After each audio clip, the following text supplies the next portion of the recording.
Hello student, তোমরা কেমন আছো? আশা করি তোমরা সকলেই ভালো আছো। প্রতাপ একাডেমি কোচিং পরিবারে তোমাদেরকে সকলকেই স্বাগত জানাই। তোমরা যারা একাদশ শ্রেণীর সেকেন্ড সেমিস্টারের ছাত্রছাত্রী রয়েছো, তোমাদের জন্য আজকের আমি নিয়ে চলে এসেছি একেবারে শেষ মুহূর্তে ইতিহাসের মডেল প্রশ্নপত্র। এরকমই প্রশ্নপত্র তোমাদের স্কুলে কিন্তু হতে চলেছে। এখানে যে প্রশ্নগুলি রয়েছে অত্যন্ত গুরুত্বপূর্ণ, এই প্রশ্নগুলি তোমাদের প্রশ্নপত্রে কিন্তু থাকবে। কেন বলছি? কারণ এখানে অত্যন্ত গুরুত্বপূর্ণ প্রশ্নগুলি রয়েছে, সেই জন্য এই মডেল প্রশ্নপত্রটি তোমাদের জন্য অত্যন্ত গুরুত্বপূর্ণ হতে চলেছে।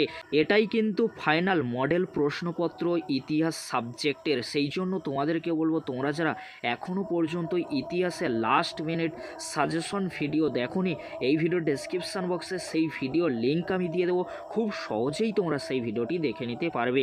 সমস্ত নোটস ভিত্তিক আলোচনা কিন্তু আমাদের চ্যানেলে অলরেডি কিন্তু আপলোড করা হয়ে গিয়েছে। তোমরা প্লে লিস্টে গিয়ে সমস্ত নোটস এছাড়াও লাস্ট মিনিট সাজেশন ভিডিও সমস্ত কিছু কিন্তু তোমরা দেখে নিতে পারবে। চলো বেশি দেরি করবো না, আজকের আমরা দেখে নেব ক্লাস একাদশ শ্রেণীর সেকেন্ড সেমিস্টারে ইতিহাসের প্রশ্নপত্র।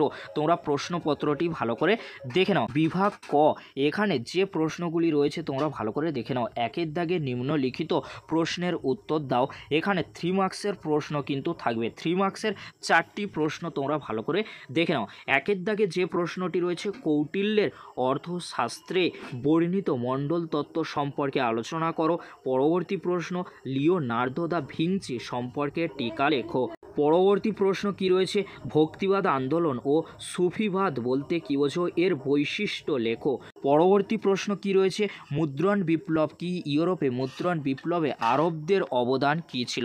এবারে তোমরা দেখে নাও বিভাগ খ। বিভাগ খয়ে রয়েছে 4 মার্কসের মাত্র 5টি প্রশ্ন। 5টি প্রশ্নের উত্তর তোমাদেরকে কিন্তু লিখতে হবে। 2 দাগে নিম্নলিখিত প্রশ্নগুলির উত্তর দাও। প্রশ্নগুলি তোমরা দেখে নাও। কৌটিল্যের অর্থশাস্ত্রের বিষয়বস্তু কী ছিল? ইক্তা প্রথা কি? এর বৈশিষ্ট্য লেখো।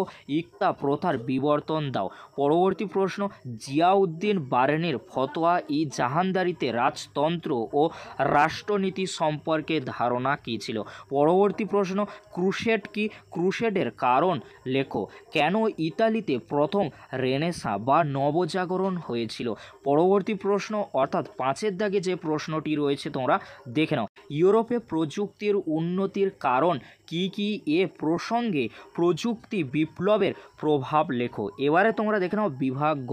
বিভাগ গয়ে 8 মার্কসের প্রশ্ন 2টি থাকবে। 2টি প্রশ্নের মধ্যে 1টি প্রশ্নের উত্তর তোমাদেরকে লিখতে হবে। 3 দাগে নিম্নলিখিত প্রশ্নগুলির উত্তর দাও। এখানে যে 2টি প্রশ্ন রয়েছে তোমরা ভালো করে দেখে নাও। প্রশ্নগুলি কিন্তু অত্যন্ত গুরুত্বপূর্ণ। 1 দাগে যে প্রশ্নটি রয়েছে, পারস্যের ক্ষত্র বা স্যাট্রপ ও চীনের ম্যান্ডারিন ব্যবস্থার ওপর বর্ণনা দাও বা টিকা লেখো। অথবা যে প্রশ্নটি রয়েছে, ভৌগোলিক আবিষ্কারের পটভূমি বা কারণ লেখো। জাদুবিদ্যা থেকে সামাজিক মুক্তি বিষয় আলোচনা করো। এই ছিল তোমাদের একাদশ শ্রেণীর সেকেন্ড সেমিস্টারের মডেল প্রশ্নপত্র। এরকমই প্রশ্নপত্র তোমাদের পরীক্ষায় কিন্তু হতে চলেছে স্কুলে।